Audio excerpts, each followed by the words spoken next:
हाय, hello, नमस्कार. माझ्या नवीन मराठी ब्लॉगमध्ये स्वागत. आणि आज आहे शुक्रवार आणि शुक्रवारचं मी संध्याकाळी 7 वाजता ब्लॉगनं सुरू केलं आहे. आणि इकडं संध्याकाळचा स्वयंपाक पण करायला लागलो आहे. आणि संध्याकाळी स्वयंपाक भाकरी झालेला आहे आणि चुलीवर भात ठेवलेला आहे.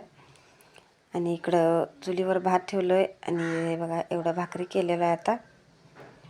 आणि अजून आमटी ते करायचं आहे.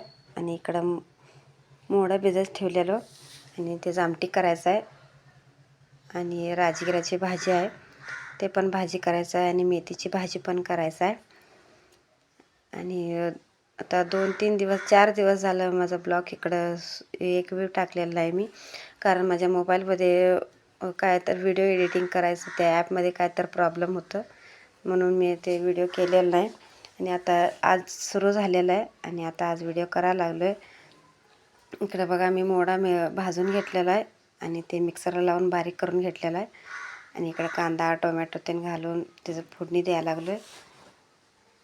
आणि आता भाजीला बाबा आई ते आता येतील.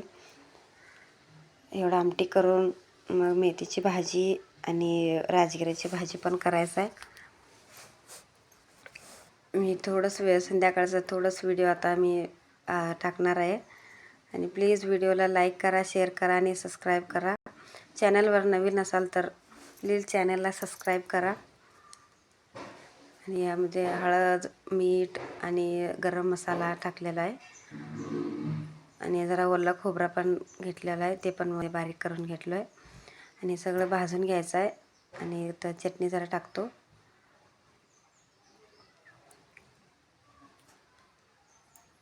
आणि इकडं आमटीला गरम करायला पाणी पण ठेवलेलं आहे.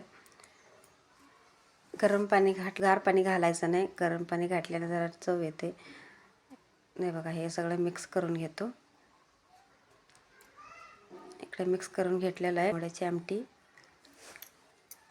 आणि जरा ओलं खोबरं मी बारीक करून घेतलेलं, जास्त बारीक करायचं नाही. ते सगळं मिक्स करून घ्यायचं आहे त्यात.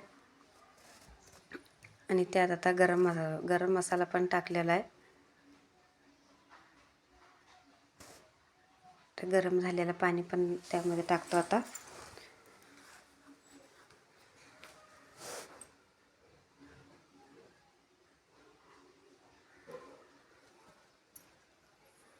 आता चांगलं हे उकळून घ्यायचं आहे, कारण मोडं शिजायला पाहिजे.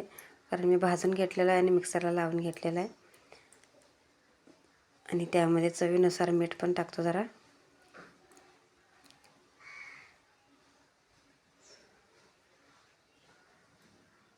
पातळ आमटी झालेला आहे. आणि आता हेच चुलीवर ठेवतो उकळायला. आणि ह्याच्यावर आणि मेथीची भाजी आणि राजगिराची भाजी पण करतो. आणि ताईंना पण चहा करून दिलं. सम्राट पण प्यायला लागले.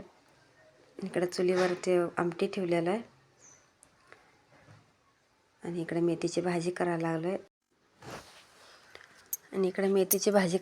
आहे. आणि लाल मिरची आणि लसूण भाजून घ्यायला लागलो आहे. आणि इकडे बाबा त्यांना आलेला आहेत, त्यांना जेवायला वाढून द्यायचं आहे, वेळ झालेला आहे.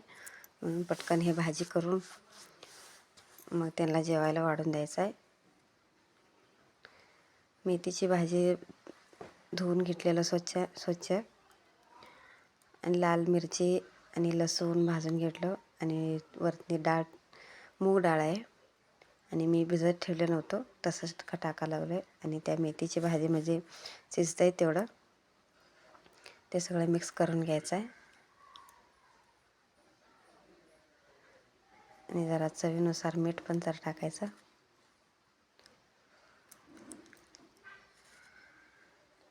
आता हे सगळं मिक्स करून घेतो. हे बघा, भाजी सगळं मिक्स करून घेतलेलं आहे.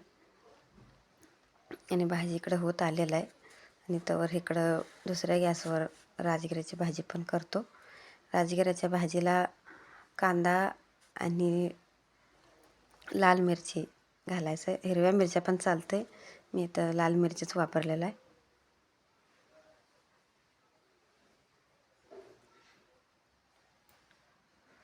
भाजून घ्यायचं आहे चांगलं कांदा मिरची. आता हे मी भाजी खोडून स्वच्छ धुवून चिरून घेतलेलं आहे.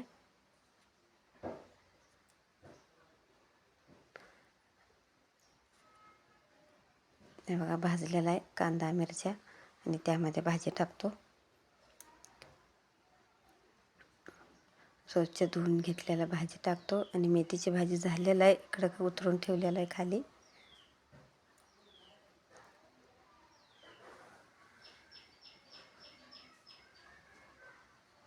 ते सगळं घालून मिक्स करून घ्यायचं आहे आणि पाणी घालायचं नाही, कारण ते पाणी सुटते.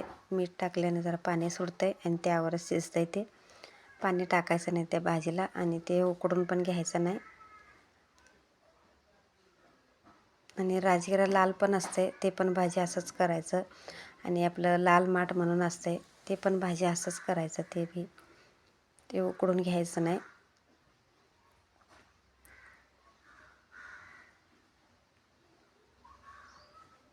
हे 5 मिनटं त्याच्यावर ताट झाकून सोडायचं. मग ते भाजी पाणी सुटून शिजते तेवढ्याच 5 मिनटात. आणि इकडं भाजी पण तयार झालेलं आहे आणि बाबांना जेवायला वाढून दिलेलं आहे. हे बघा भात, आमटी, मेथीची भाजी आणि भाकरी सगळं आहे. आणि सम्राट बाबांना ताट द्यायला लागलं आहे. आणि व्हिडिओ मी इथंच थांबवतो. प्लीज व्हिडिओला आवडला तर लाईक करा, शेअर करा आणि सबस्क्राईब करा. आणि सगळ्यांना पोरांना जरा खोकला लागलेला आहे, सर्दी हे वातावरणामुळे